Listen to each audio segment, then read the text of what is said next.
Kabajamtoonni fi jaallatamtoonni hordoftoota KLTV hundumti keessanuu akkam jirtan. Kun KLTVdha. Yeroo hunda akkuma beekamu koorsiilee sadarkaa yuunivarsiitii kennaman kan common course jedhamuudhaan beekaman afaan Oromootti jijjiiree isiniif dhiyeessaa turuun keenya ni yaadatama. Har'as akkuma barame global trend koorsii jedhu isiniif dhiyeessuudhaaf qabannee dhiyaannee jirra. Nu hordofaa isiniin jenna. Kun global trend chapter 1 understanding of international relations kan jedhu paartii jalqabaa kan kutaa isa jalqabaati.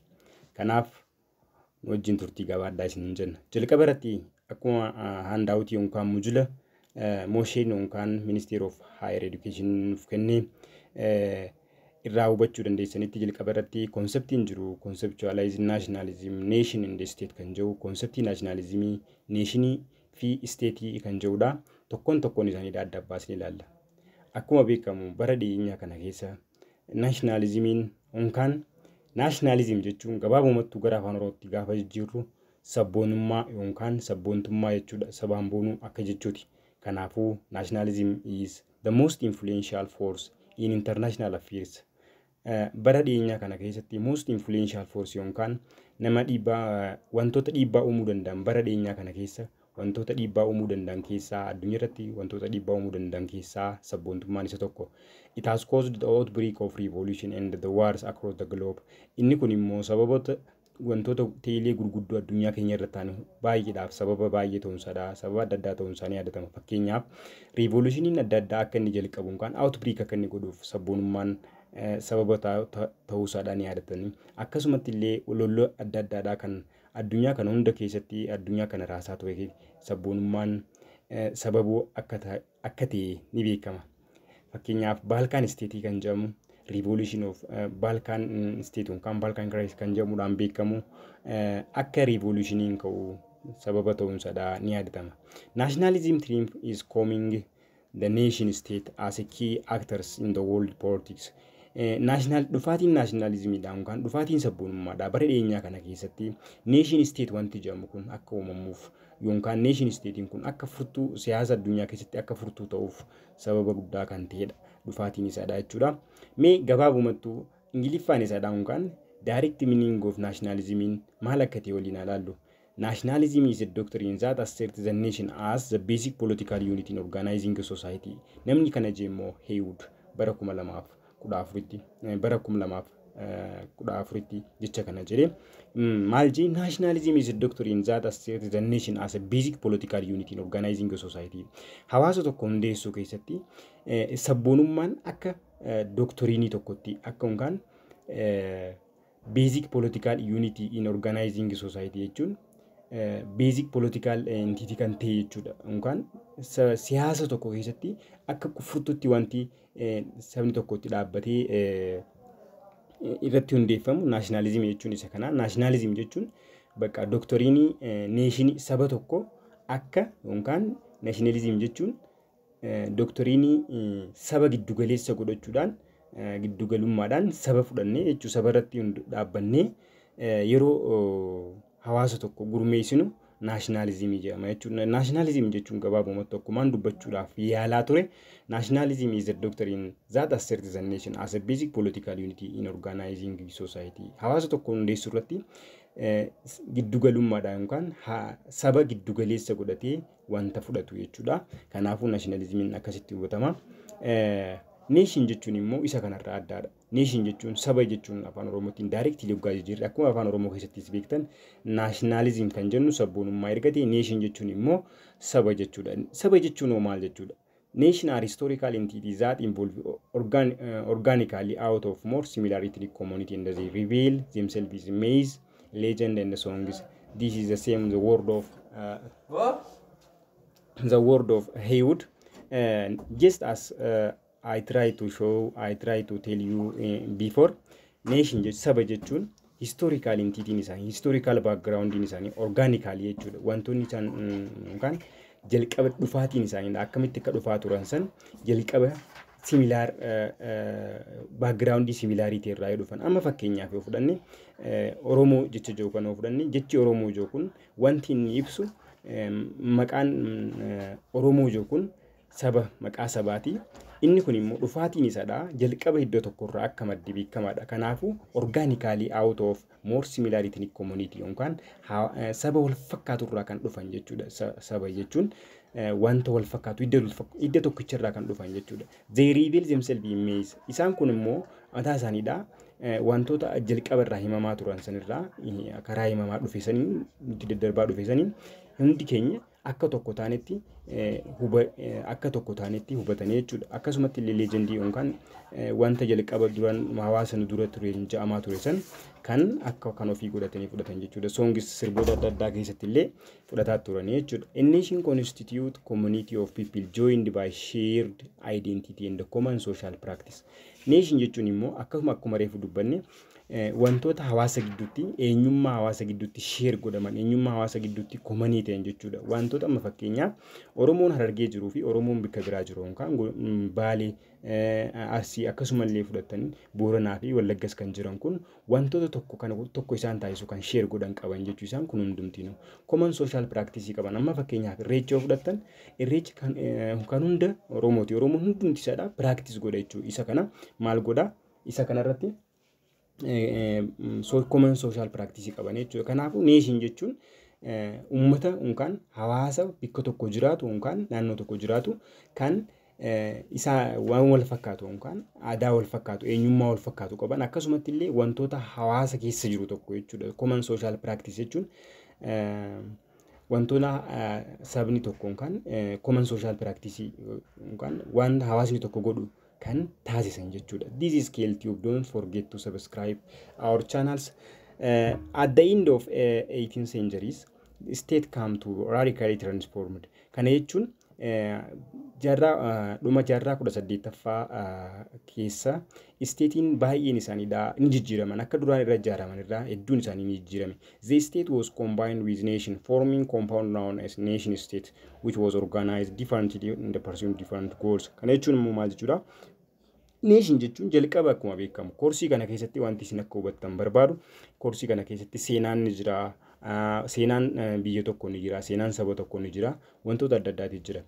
Seenaan impaayirata biyyoota duraan illee hedduun ni jirani. Kanaafuu dhuma jaarraa 18ffaa booda isteetiin duraan ijaaramaa ture sun ni jijjiirame jechuudha. Duraan akkamitti ijaaramaa ture akkamitti immoo jijjiirame kan jiru fuuldura keenyatti kan laallu ta'a na wajjin tura. Ammallee turtiin keessan wajjin haa ta'u isin jecha. Just as I try to say in the previous, the state was combined with nation forming compound noun. Compound nationing kan jennuun kun gabaabumatti kan jijjiirame dhuma jaarraa 18ffaa kana booda ni jijjiirame kan jenne nation kan jaamaa ture impaayira Roomaa kan jaamaa ture sun maali jijjiirame nation state jijjiirame. Inni kun immoo kan jijjiirame haala duraan ture sanirraa goolii adda addaatii fi wantoota akkaataan ijaaramiinsa salleen bifa adda ta'een ijaarame jechuudha. The revolution that took place in Britain and North American colonies in 1776 were we the people of America in the constitution declared. Kana jechuun maal jechuudha? Bara 1776 keessatti North American uummanni jiraataa ture yookaan British North American colony kan jennu biyya amma nuti Ameerikaa jennee waamnu tun karaa Noorziitiin North America kan jennuun kun Ameerikaa kaabaa kan jennuun kun British jala turte. Bara 1776 ammoo kolonii kanarratti revolutionii guddaa kee akkuma jalqaba jennee sabboonummaan revolutioniidhaaf sababa guddaa ta'e jennee akkuma dubbanne bara 1776 kanatti we the people of America jedhamuudhaan ummanni North America keessa jiraataa ture kun British irra kaanii jechuudha. Kan duraan koloniifattee hacuuccee qabdee Biriiteeniidha jechuudha. Kanaafuu walakkaa jaarraa 18ffaa booda kan jenneef isa kana jechuudha. Inni itti aanu immoo in the French in 1789 provide models for other nationalists to follow. Kana jechuun bara 1789 illee French keessatti revolutionii guddaa ta'e. French keessatti revolutioniin kun akka kan waan taasise this is the result of nationalism. In French, old king regime was overthrown with the interior social order. Isaan kun immoo French keessatti maaltu ture? Raayimii ture yookaan raayim kan jennuun kun mootummoota ture. Mootummoota gaafa san bulchaa turanii ture. Social order jira. Social order kan jennuun kun slave entity akkasumatti illee ammasis citizen jedhamuudhaan akkuma Greek faa keessatti dur beekamaa ture san social order qabanii jechuudha. Bulcheres and jamuudhaan soorii irraanfachuu kiyyaa fi histirii kutaa 10ffaa keessaffaa akkas barachaa turre buljaariyeesii fi buljaariyees ka jennuun kun abbootii qabeenyaa tokko tokkoo fi warra kaapitaalizimii hordofan warra gartii teekinooloojii yookaan naggaadotaa fi qotee bultoota jamuudhaan Fireenchi keessatti sooshaal ordarii jira jechuudha. Garuu bara 1789 kana booda wanti kunis ni ka'e inni kun akka lafaa ka'u kan taasise the result of nationalism dha jechuudha. The Congress of Vienna of 1850 where the settlement was reached at the end of Napoleonic Wars 1799 up to 1815 due to French Revolution nationalist sentiment were going across the continent. Kana jechuun maal jechuudha? Vienna Congress kan jedhamu hundi keessanuu barattoonni sooshaaliifiin ni beektan jechuudha. Bara 1815 kana keessatti Vienna Congress jedhamuudhaan taa'amee ture. Vienna Congress kun sababni inni guddaan inni taa'ameef Napoleonic War kana indi godhuudhaaf. Napoleonic War jechuun Napoleon Bonaparte kan jedhamu French keessatti akkuma beektan bara 1799 kaasee hanga bara 1815tti French bulchaa kan turedha jechuudha. Isaan kana biyyoota Awurooppaa kana hedduu isaanii conquer godhaa ture. Garuu French Revolution kana booda maaltu dhufe nationalist sentimentiin kun akka addunyaa kana ardii san guutummaa isaa babal'atu taasise jechuudha. Sababni kun nationalism 19th century so liberal statement concerning self-determination which had the way domestic politics and the reunification of international politics. Kana jechuun maal jechuudha? Jaarraa 19ffaa irraa kaasee ergamni nationalismiin qabu liberal sentiment concerning jechuun kana jechuun maal jechuudha?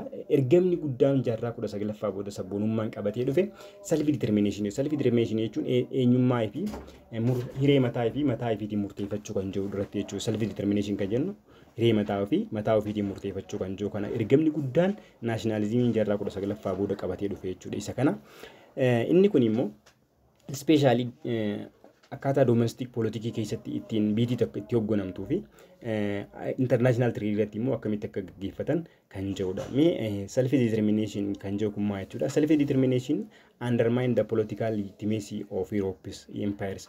European empire kan jedhamu hedduun isaanii ni ture jechuudha. Osoo nationalismiin kun hin dhufin dura. European empire kun akka tuffatamu taasise maaltu nationalismiin jechuudha. Sabboonummaan European empire kun akka tuffatamu taasise. Self determination kun eenyummaa hiree mataa fi namni tokko mataa ifiitiin murteeffachuu qabaa jedhanii biyyoota baay'eedhaan koloneeffataman irra finciluu isaaniitiin jechuudha. Bara 1848 this quickly spread across the continent for self rule. If bulchuu waan jiru tokko jechuudha. Self eenyu hiree mataa fi murteeffachuun maal fidee dhufe self rule fidee dhufe if bulchuu yaada jiru fidee dhufe jechuudha. But were defeated. Garuu haa ta'u malee inni kun akka itti eegaleessanii itti fufaan ture. The middle class demand inclusion in political system via language of nationalism. Isaan kun immoo middle class warra jedhamuun upper class, lower class, middle class jedhamuudha warra gaafata kaa turanii. Isaan kun immoo hundumti isaanii maal godhanii political keessa galuudhaaf yookaan sistema politikaa kana keessa galuudhaaf sistema siyaasaa sana keessa galuudhaaf gara nationalismiitiin gaafataa turan jechuudha.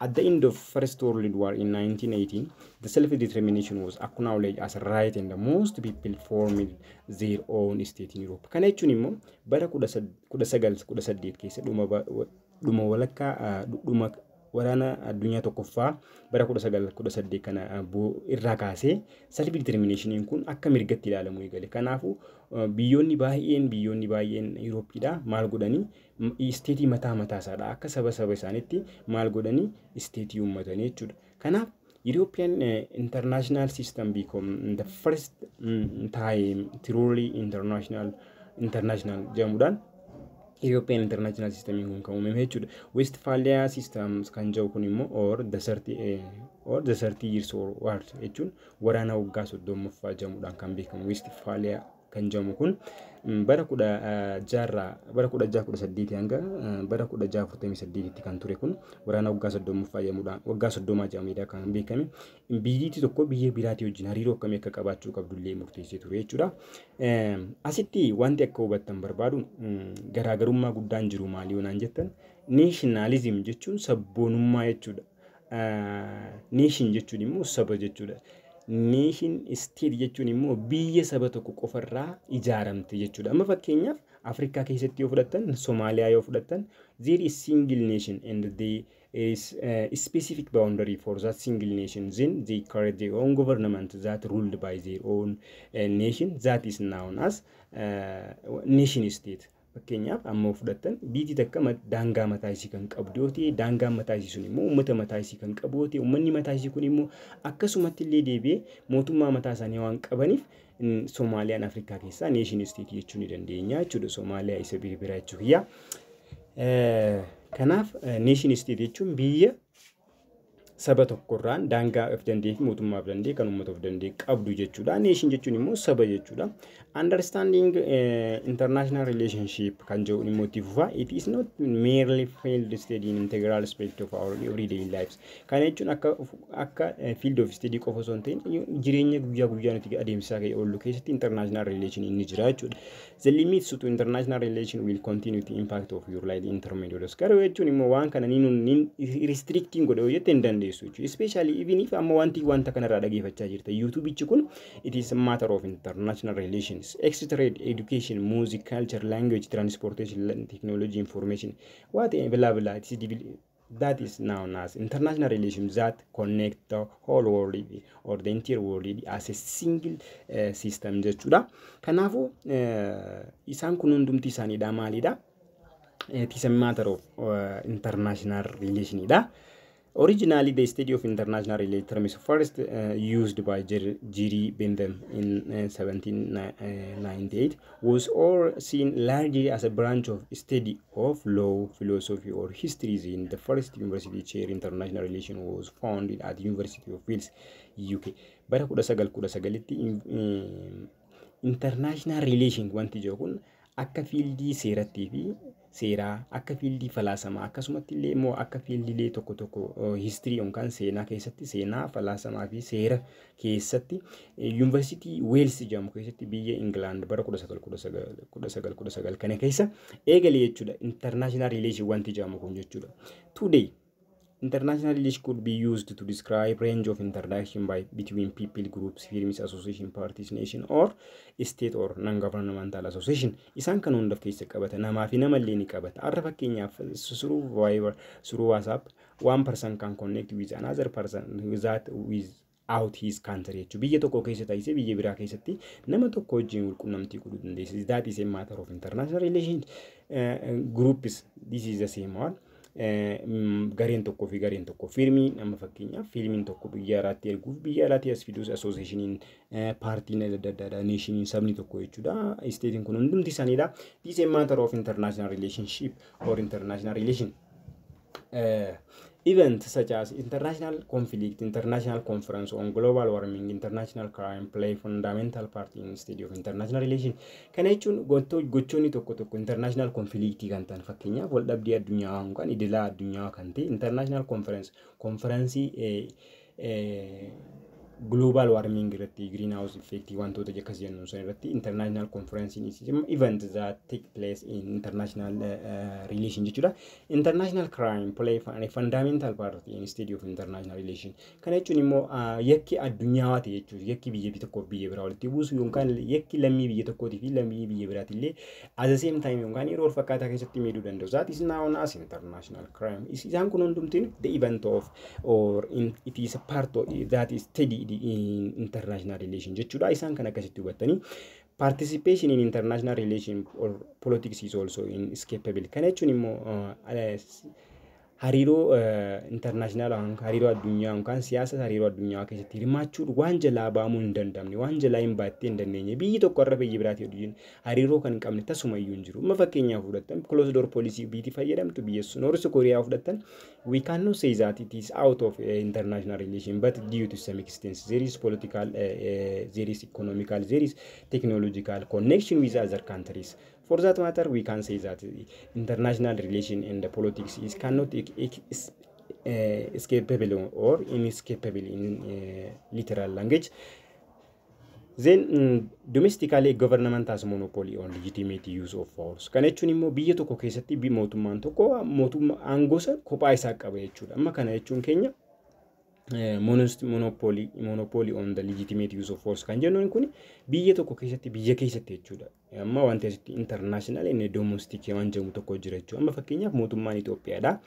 Itoophiyaa bulchuu irratti kophaa isaa aangoo qaba. Garuu immoo hariiroo biyya alaatii wajjin walii godhuu irratti biidii tokko kan gavarnimentii addunyaadha. Mootummaa addunyaa jedhamee wanti lafa kaa'ame hin jiru jechuudha. Yookaan addunyaa tana akka tokkotti ilaalcha tokkoon seera tokko wanti haa bultu jiru hin jiru jechuudha. Kanaas fuuldurna keenya jira itti dhufna. Kanaafuu hariiroo addunyaa gaafa jennu addunyaan kun mootummaa tokkoon bulti jechuu keenya osoo hin ta'in mootummaan biyya tokko bulchu biyya san keessatti aangoo kophaa qaba. Garuu immoo biyya biraatii wajjin hariiroo uumuudhaaf mirga qaba. Akka jechuuti jechuudha.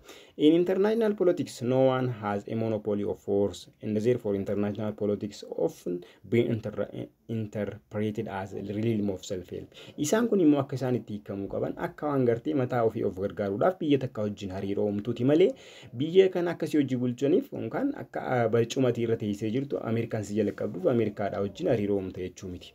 Kanaafuu akkasitti hubattanii international relationships are therefore too important to be ignored due to anarchy, but it is also complex to be understood at a glance. Kana jechuun immoo maal jechuudha?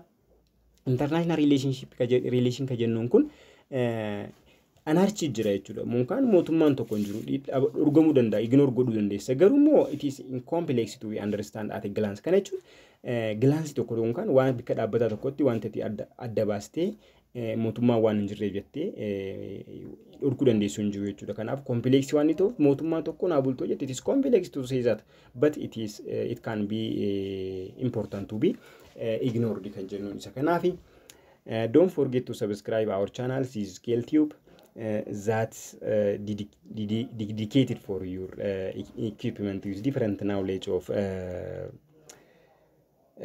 common course. Let us continue. What is international relations do in global affairs? The first one is study of global state system. Kana jechuun immoo akkamitti biyyi takka biyya biraatii wajjin akka hariiroo qabaachuu qabdu kan dubbatu. Fakkeenyaaf Itoophiyaan Gibxii wajjin yookaan Ijiptii wajjin akkamitti hariiroo akkam akka qabaachuu qabdu kan dubbatu international law, international relationship study. That is the study what?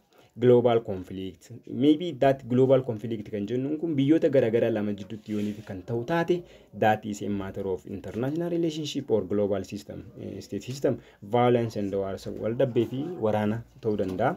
Akkasumatti peace and cooperation hariiroo nageenyaa fi corporation uumurattis akkasumatti global trade and business global trade and business kanarratti illee maal ta'uu danda'ani maatarii ta'uu danda'a jechuun international trade migration fakkeenyaaf namni baay'een asii gara Saudi Arabia gaafa deemu mootummaan biyyoota gamtoomanii maal wanti jedhamu sun mirgi sarbamuu namaa kanaaf ni dubbatisee matter of international relation. Refuge kana jechuun refuge jechuun nama karaa kooluu galtoota jechuun kan kooluu galtoota warri jennuun kun namni tokko sababa siyaasaatiif biyya tokko keessa sababii wal dhabdeetiif biyya tokko keessa deemee gara biyya biraa dhaquu danda'a. Sanbooda asylum kan namaaf that is a matter of international relation. Terrorism fakkeenyaaf terrorism kan warri jennuun kun maal jechuudha? Shororkeessitoota addunyaa warra ta'an fakkeenyaaf warra akka Boko Haram, warra akka ISIS isaan kun is a matter of international relations. Climate change amma fakkeenyaaf Paris agreement ni beektan jiyaada isa hundumti keessan ni beektani. Paris agreement jechuun kan addunyaan irra walii galtee sababa climate change global warming sabateef maal godhanii addunyaan irra walii galtee kan dhufe jechuudha. For that global climate change is a matter of international relationship or this event that took place in international relation field.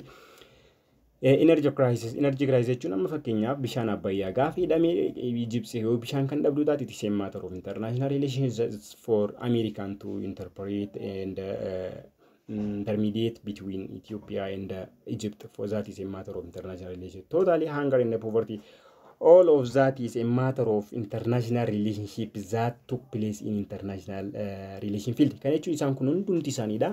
International relationship keessatti gahee guddaa qabanii international relation keessatti immoo maal qabanii warra fudhatamu kan hojjetamu irratti hojjetamuu qabanii event jechuudha ta'ee isaan kana jechuudha. Kanatti aanummoo international politics is preeminently concerned with art of achieving a group in this against opposition of other group. Kana jechuun immoo yeroo baay'ee what is we can say that a matter of national interest wanta jedhamu jira. Isaan kun hundumtiin national interest biyya tokkodha achieve godhuudhaaf faallaa gara biyyaatiin kan dhaabbatoo ta'e fakkeenyaaf amma Itoophiyaan bishaan hidhachuun ishiidha it is a matter of what national interest. It is that this is this act may be go against Egyptian. Maybe Egyptian can say that it is no, this water is belonging to me. Jechuun bishaanichi kiyya ta'uu qabaa jettee lafaa ka'uu dandeesse jechuudha. Eenyu Egypt kan jennu biyyi kun. Garuu immoo isaan wanti achiif godhachuu qaba barbaadan bishaan kasaanii dhuguma kasaanii ta'e osoo hin ta'in they want to achieve their ends against the opposition of our country. Kana jechuun akkasitti hubachuu dandeessan yaada. International politics is also about maintaining international order. Kana jechuun immoo international politics wanni jennuun kun siyaasa addunyaa wanti jennuun kun order yookaan tasgabbii addunyaa ta'e tokko lafa qabsiisuudhaaf kan itti fayyadamnudha. Kan addunyaan amma itti fayyadamaa jirtu jechuudha danda'ama. But the order has maintained to be anarchical order. Kana jechuun immoo anarchical wanti jiru kun ni dhufna fuuldura keenya jira. Anarchical world keessatti ta'uu qaba. Kana jechuun maal jechuudha biyya mootummaa tokko qofaana addunyaa kana hunda ija tokkoon kan laalu jira. That is a matter of unipolarity we can see in the future. Kana jechuun fuuluma dura keenyatti ilaalla addunyaa kan akka harka isaanii keessa jirtutti biyyoonni ilaalan ni jiran amma fakkeenyaaf that is wrong way that United States charter was signed in October 1945. 51 states signed it. Biyyoonni yookaan statiin 51 Ameerikaa keessa jiran hundumti isaaniidha. Chartarii bara Oktoobarii 1945 dhiyaate kan irratti hundumti isaaniidha mallatteessanii jiran. Anarchical world keessatti ta'uu qaba jechuudha gabaabumatti. In the first decade of 20th century, the UN grew between ni member bara biyyoota 189 hanga 192 gidduutti United Nations wanti jedhamu kun illee achumaan guddate. It is a matter of international relationship. You can remember that the emperor of our country at that time was signed that UN character at that time. Kana jechuun akkuma beektan mootummaan biyya keenya bulchaa ture yeroo san keessatti illee dhaqee waan san saayin godhaa ture jechuudha. It is a matter of what? It is a matter of international relationship. I think you can understand something from my video. If the video is favor to you, don't forget to subscribe my channel and pass your comment. It is our constructive stimulus. Kanaafuu isaan sun wantoota nu jajjabeessan dadammaksituu keenya waan ta'eef subscribe gochuun dagatinaa, commentii keessan immoo pass godhuun dagatinaa. Yoo isinitti tolle immoo like illee osoo nu gootanii nutti tola. Kanaafuu itti fufnee jirra. Nature and the evolution of international relation kan jedhu immoo mata duree itti aanudha. Mee akkamitti dhufuu danda'e, akkamitti dhalachuu danda'e jennee haalaallu international relation wanti jennuun kun. During the medieval Europe there were two institutions with pretension to power over European, the Catholic Church and the Empire. Kana jechuun yeroo gaafa duraadhaa san maaltu ture institutionii dhaabbata gurguddaa lama ture medieval Europe keessatti. Medieval Europe kan jennuun kun biyyo bara giddu galeessa Europeedhaaf kan jedhamu kun maaltu ture baroota institutionii yookaan dhaabbata gurguddaa lama ture. Isaanis Catholic Church yookaan mana amantaa Catholikiitii fi Empire biyya san bulchaa ture jechuudha. Mee amma manni amantaa kun maal godhaa ture? Empire immoo maal akka godhaa ture waliin ilaalla.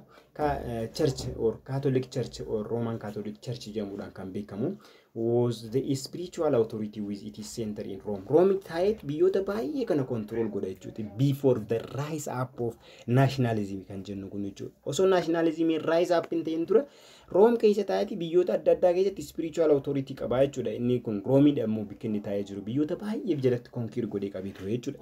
Occupied Roman Catholic Church kan jennu kun as the same one occupied crucial role in cultural and intellectual life of the Middle Ages. Bara giddu galeessaa kana keessatti maal godhee crucial role qabatee ture jechuudha. Cultural and intellectual life keessatti even hanga aadaan biyya tokkoodha biyya biraa keessatti akka babal'atu, afaan biyya tokkoodha immoo biyya biraa keessatti akka babal'atu ta'uuf crucial role taphachaa ture jechuudha Roman Catholic Church kun. Inni itti aanu immoo maal kan jiru empire dha kan itti aanu jechuudha. Empire jechuun kan ta'a ture known as the Holy Roman Empires. Known as Holy Roman Empire jechuun baay'ee waan nama ajaa'ibudha. Empire kun kan gaggeessu waa'ee siyaasaati garuu maal jama Holy Roman Empire jechuun qulqulluu Roman Empire keessatti kan ture qulqulluu Empire Roomaadha jechuudha akka jechuuti ture jechuudha. Established this is established in 19th century predominantly German speaking, including part of Italy, France, Netherlands, Belgium. Is biyyoota kanaan hundaa'e ture jechuudha. Biyyoota kana konkiir godhuudhaan hundaa'e ture. Itaaliin keessa jirti, France keessa jirti, Netherlands keessa jirti, Belgium keessa jirti jechuudha. Biyyoota kanarra dhaabbachuudha. Biyyoonni kun kan hundaa'e jechuudha. Roman Empire kan jennuun kun during the legitimacy from the Roman Empire but had done it is political power. Inni kun immoo political power keessa qaba jechuudha. It is go with the side of church jechuudha. Churchii fi empire tokko wal cinaa deeman garuu yeroo san crucial role kan taphachaa ture churchidha jechuudha. Garuu ka'umsi sabboonummaadha isaan kana hunda crash godhee jechuudha. Gabaabumatti wanti akkasiin asitti akkasiin hin jaamu barbaade. With the reformation in the 16th century, the nation unified European broke down completely as a church began to split apart. Kana jechuun maal jechuudha? Jaarraa 16ffaa keessatti immoo European churchiin kun bigga lamatti adda qoodamuu eegale. Martin Luther namicha yommuu ture bara 1483 hanga bara 1546tti kan turee fi John Calvin kan jedhamu immoo bara 1529 hanga bara 1564tti kan turedha. Isaan kun lamaan maal godhanii amantaa duraan ture sanirraa adda baasanii amantaa biraa uuman amantaa sanirraa jechuun haalota tokko ilaalanii siyaasaaf amantaan adda bahuu qaba jedhanii gaafii hedduu 95 thesis kan jedhamu akkuma beektan san 95 thesis qabatanii amantaa kaatolikii irratti yookaan dhaabbata amantaa kaatolikii kana irratti kan biyyoonni baay'een Northern Europe jiran akkuma reefu isin hin jenne German jiranii Belgium jiranii akkasumallee France keessa biyyoonni tokko maal godhanii Europe kana irratti Roman European Empire kana irratti kan isaan kun immoo kan isaan hundeessan amantaa Protestant Church become state run and the church lands become property of state. Churchii fi amantaan kophaadhaan ta'uu qaban jedhanii warra lafaa kaan jechuudha. Isaan kuni kanaaf gaafa kana qabeenyi baay'een isaadha. Qabeenyi Belgium keessa ture, qabeenyi German keessa ture, qabeenyi France keessa ture, kan Roomaa ture jechuudha. Baay'een isaadha. It is Holy Roman Empire jedhamuudhaan beekama ture. Garuu immoo ka'umsa Martin Luther booda fi ka'umsa John Calvin booda maaltu eegale? Isaan kun hundinuu kan biyyaa ta'uu eegalan amantaan akka amantaa deemuu qabdi biyyi immoo akka biyyatti deemuu qabanii ijaanii gaafii gaafatan jechuudha. They were asked in the mouth of nationalism. Garuu kingiin yeroo san ture the kings rejected traditional claims as local authorities. Isaan kan immoo German ifaa bulchitu dhiisuudhaaf reject godhe Belgium ina bultu Belgium ifaa bulchitu self determination of Belgium itti maal godhaa ture reject godhaa ture jechuudha. This lead to extend wars to the next to all European countries. Inni kun immoo rejectioniin kun immoo maal fide extended war kan ta'e fide jechuudha. Especially that known as 30-year war kan jedhamu san fide jechuudha. X in German, Sweden, example. In German, Sweden, Croatia, England, and Switzerland, France, up to 17th century, claiming traditional rights and rebelling against encroachment of kings. Isaan kun immoo maal jedhamudha? Germany jira, Sweden, Croatia, England, and Switzerland, France. Maal godhaa turanii inuti ifiiniif bulchina mirgi keenya nuuf haa eegamu jedhanii hanga jaarraa 17ffatti gaafataa turan. Jaarraa 17ffaa jechuun bara 16 duwwaa hanga bara 1699 jechuudha. Isaan kun gaafii kana hunda kingiin maal godhaa ture? Reject godhaa ture jechuudha. Garuu immoo rejectioniin kun maal fide? Rebellion fide jechuudha. The 30 years war bara 1618 hamma 1648 with the bloodiest and the most protracted military conformation of the era. Kana jechuun immoo era baay'ee dhiini baay'een itti dhangala'aa ture jechuudha. Sabboonummaa waan akkana dhufee lafa qabatee miti jechuudha. 13 years war is often called religious conflict since Catholic state confronted the Protestant. Protestant fi Catholic waan bareeroo baay'ee wal dhabaa turaniif 30 year wareen kun kan inni gaggeeffamaa ture biyyoota reefu maqaa dhawaa ture san Sweden, France, German, Belgium isaan kana gidduutti Protestantii fi Catholic wal dhabbee guddaa keessa ture jechuudha yeroo sanitti. The Treaty of Westphalia 1648 immoo Treaty of Westphalia kan jedhamu kun ni hundeeffame kan hundeeffameef immoo waraana waggaa 30 kana conclude good has become symbolized the new way organized international politics. Then after achirraa eegaleeti jechuudha. Nationalism kun kan break up godhu eegale. Don't forget our title. It says that evolution of evolution of nationalism, one international trade, one international relation one job, international relation one job achirraa kee jechuudha. All states were formally equal sovereign here was no overreaching power and sovereignty. And the formal equality lead to problem of anarchy. Kana jechuun isaan kun hundumtu maal fidanii sovereignty waan jedhamu dhufe overreaching power inni hafe achi booda ni dhabame jechuudha. Formal equality ni dhufe. Kanaafuu maaltu dhufe problem of anarchy dhufe jechuudha. Duraan biyya tokko keessa ta'anii biyyoota Room keessa taa'ee Room keessatti center isaa godhatee biyyoota baay'ee kana control godhaa ture jechuudha. Spiritually and politically jechuudha. But at the end of 30 years or Treaty of Westphalia, those all of nationalism was concluded. Inni kun immoo the independent state began to dispatch ambassadors to avoid misunderstanding and unnecessary conflict.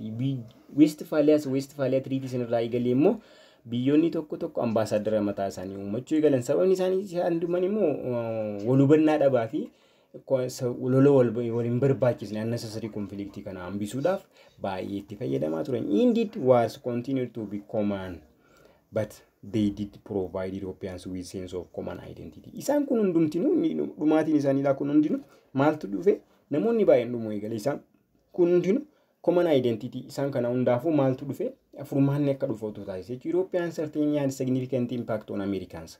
Kana jechuun akkuma beektan European kun certainly had significant impact qaba. North and the South America kanarratti isaan lachutu American kun maal qaba significant impact qaba. However, it had far less impact on Asia and relation with Africa. Akka gartee achitti dhiibbaa guddaa qabu san garuu immoo asitti Asia fi Africa keessatti hin qabu. Sababni isaadhaatiif maaliif jalqaba akkaataan qoomsa isaaniidha asirraa adda waan ta'eef jechuudha.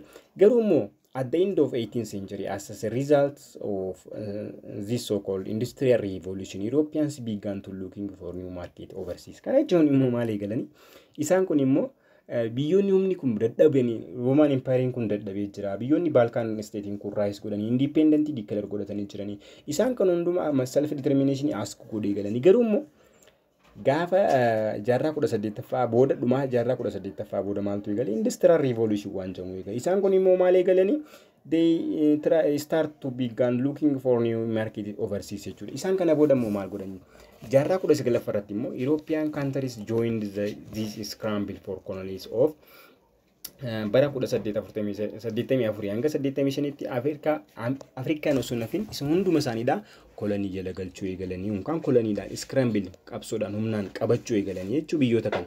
Colonial possession become symbol of great power status.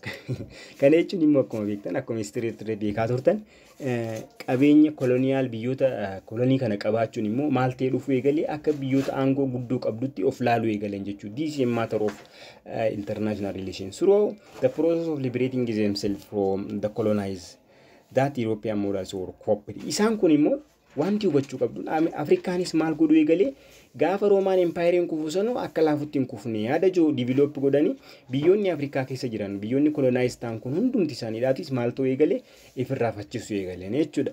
This is briefly how modern world was made. Inni kun immoo akka addunyaan har'a keessa nuti jiraannu kun akkamitti akka dhufan nutti agarsiisa. Even akka reefu jechaa turre sanitti biyyoonni Eurooppiidha. Biyyoonni North America jiran kun hundumti isaaniidha British jala turan. British isaan kun immoo akka isaan fincilan wanti isaan taasise wantoota ammalaalaa turre kana jechuudha. Kanaafuu don't forget to subscribe our channel. This is the first part of chapter 1. We will start in this near soon chapter 2 of this part 2 of this chapter. Don't forget to subscribe my channel and share to other relatives for your friends. Hiriyoota keessan isinit dhiyoo jiraniif baay'eedhaaf illee share godhuun dagatinaa, subscribe gochuun dagatinaa. Yoo isinit tolle immoo comment nu barreessaa. Yaada qabda waan jijjiiruu qabdan jettan comment irratti akka nu barreessitan isinin jenna. Linkii as gaditti argattan kana irratti illee yookaan karaa Telegramaatiin doing leads to being kan jirullee yoo isinit tolle karaa saniin dubbistanii wanta sirreeffamuu qabu hunduma keessaadhaa sirreessuu dandeenya. Waan hordoftaniif baay'ee galatoomaa. Yeroo dhiyeetti chapter 1 part 2 sadha qabanni dhiyaanna actors of international trades international relation kan jiru fi level of analysis kan jiru qabanni dhiyaanna waan hordoftaniif baay'ee galatoomaa isinin jaa turtii gaarii isiniif haa ta'u.